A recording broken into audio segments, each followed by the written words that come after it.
Hey guys, and welcome to a brand new video here on FPL Now, your #1 source for tips, tricks, and everything you need to know for Fantasy Premier League football. Today, we're going to be going over an updated wildcard draft for Game Week 9, responding to all of the information that we got last night during the Champions League games. So, if you're excited for the video, drop a like down below. Let's try and hit 25 likes. Leave a comment. Who are you bringing in, taking out? Let me know. Subscribe if you're brand new. Let's get into the video.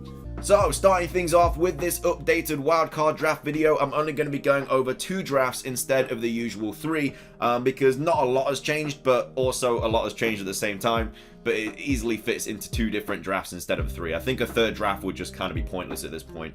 But yeah, so much information last night.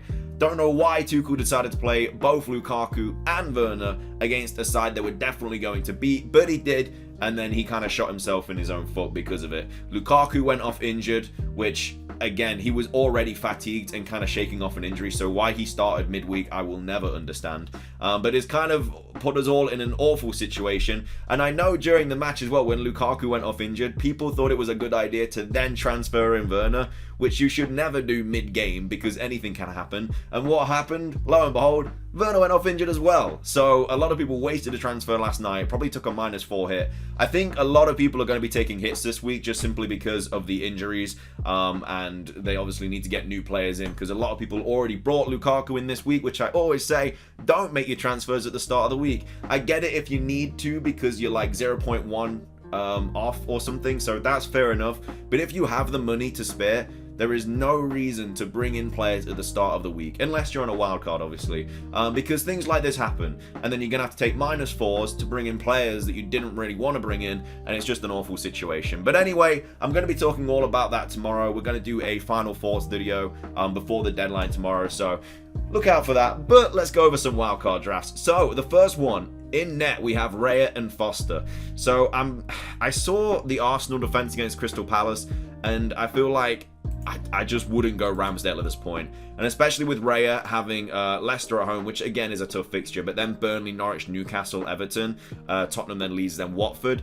Really, really nice fixtures for Raya. So at the moment, if I was going to choose a keeper, I would go with Raya over the likes of Ramsdale, Sanchez, and players like that. Of course, there is nothing wrong with spending a little bit more money on your keeper, bringing in a Mendy, bringing in an Alisson, bringing in an Edison, whichever floats your boat, but you don't really want to be spending all your money on keepers because, yeah, they're nice clean sheet options, but that's usually all they ever get. Like, they don't often save penalties and stuff, and especially your big keepers as well, like Mendy and Alisson and Edison, they don't usually face penalties because they're normally dominating any game they play. So yeah, I would go with a cheaper option like Raya, Sanchez, Ramsdale, but at the moment I like Raya the most.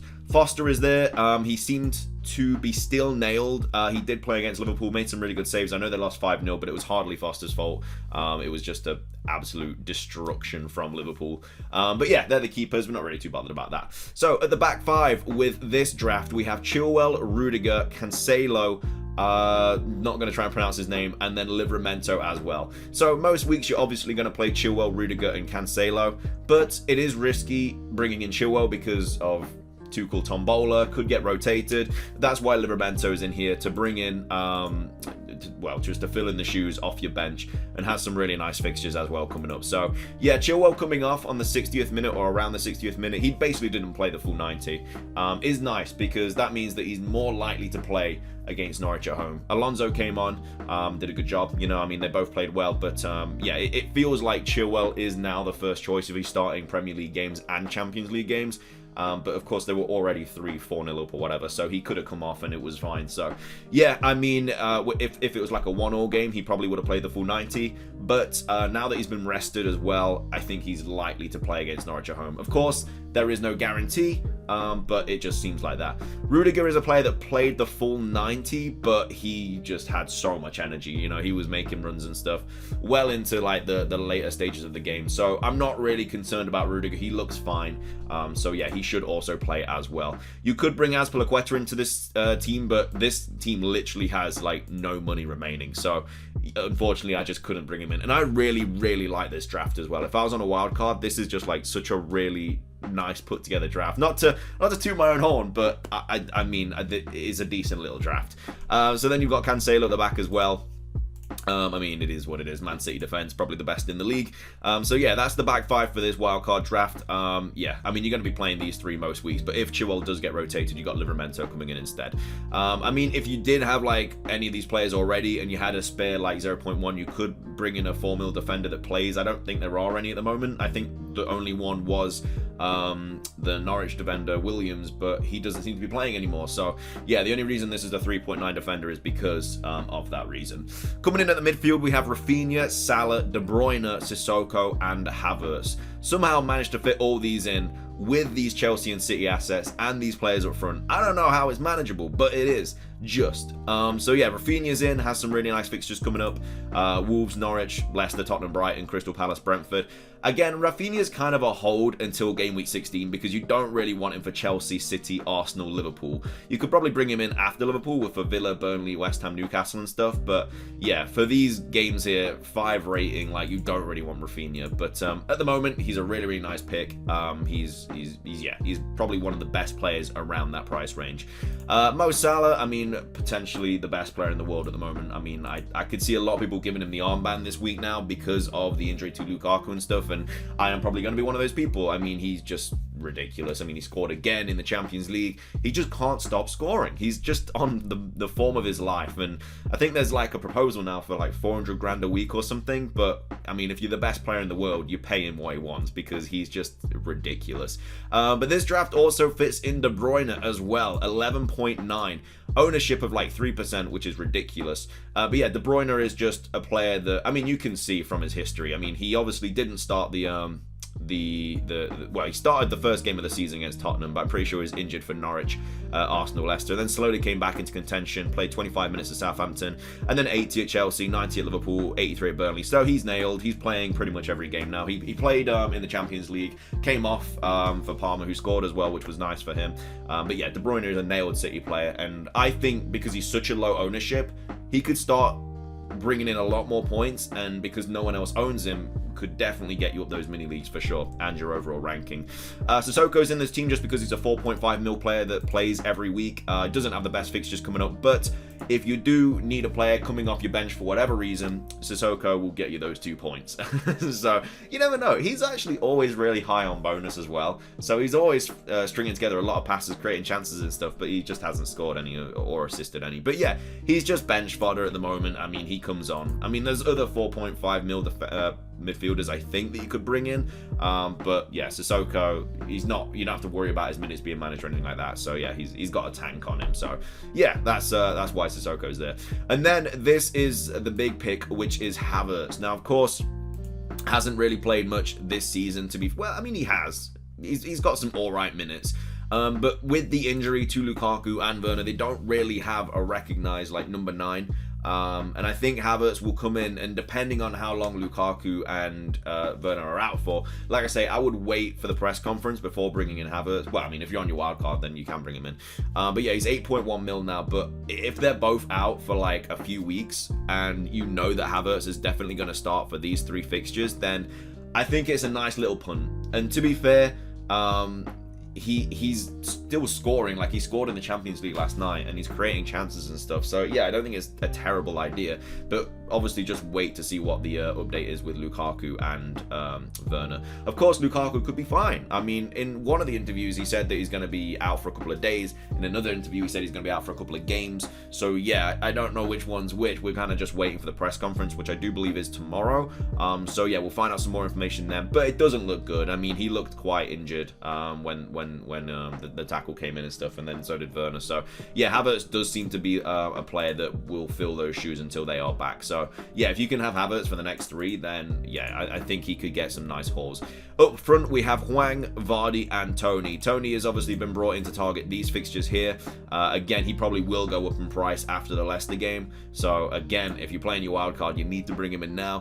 Hwang, another player who's got some nice fixtures coming up: Leeds, Everton, Crystal Palace, West Ham, Norwich, and Burnley. And then Vardy is obviously just, he's having a great season as well. Brentford, which is a tough fixture, but then he has Arsenal. He always scores against Arsenal. Leeds, Chelsea game's unfortunate, but then he has Watford, Southampton, Villa, Newcastle. You can just hold him until like game week well, 8. I mean, he could even play him against Everton, to be fair. It's just the City and Liverpool fixtures, which are a bit annoying because then he has Norwich and Burnley, which are like 2 of the best fixtures. So 2 of the worst followed by 2 of the best. But yeah, that is the first draft, which I really, really like. If I was on my wildcard, I'd definitely be bringing these players in because the fact that you've got Vardy, Salah, De Bruyne, Cancelo, Rudiger, Chilwell. You've got Havertz as well, who's probably going to be playing that number 9 role for Chelsea. We'll have to wait for the press conference, but it seems that way. And as well as that, you got Tony and Hwang, who are also scoring. You've got the likes of Rafinha as well. I just really, really like this draft. This is the second draft we're going to go over. It hasn't changed loads, but there's a couple of differences. So in net, we have Foster and then Sanchez. Sanchez, it's just because Brighton have a really good defense stats this season. I know he has City and then Liverpool, so that's a little bit unfortunate. I mean, you could play Foster for those 2 because Foster doesn't exactly have good fixtures, but Everton and Southampton are better than City and Liverpool. And then after that, you have Newcastle, Villa, Leeds, West Ham, Southampton, Tottenham, Wolves. So quite a few nice fixtures here for Sanchez. And like I say, Brighton have a really, really good defensive record this season. At the back, we're still bringing in Rudiger and Chilwell and Livramento. Not much of a change there. But instead of Cancelo, we now have Alexander-Arnold.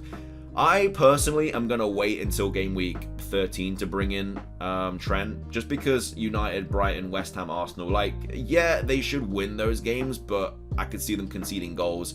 Will Trent get as forward as he'd like to? I'm not sure, but against Southampton, Everton, Wolves, but like, you want him for these fixtures, so I'm going to wait off until there, but I have a plan for my team anyway, which I'll probably talk about in a future video.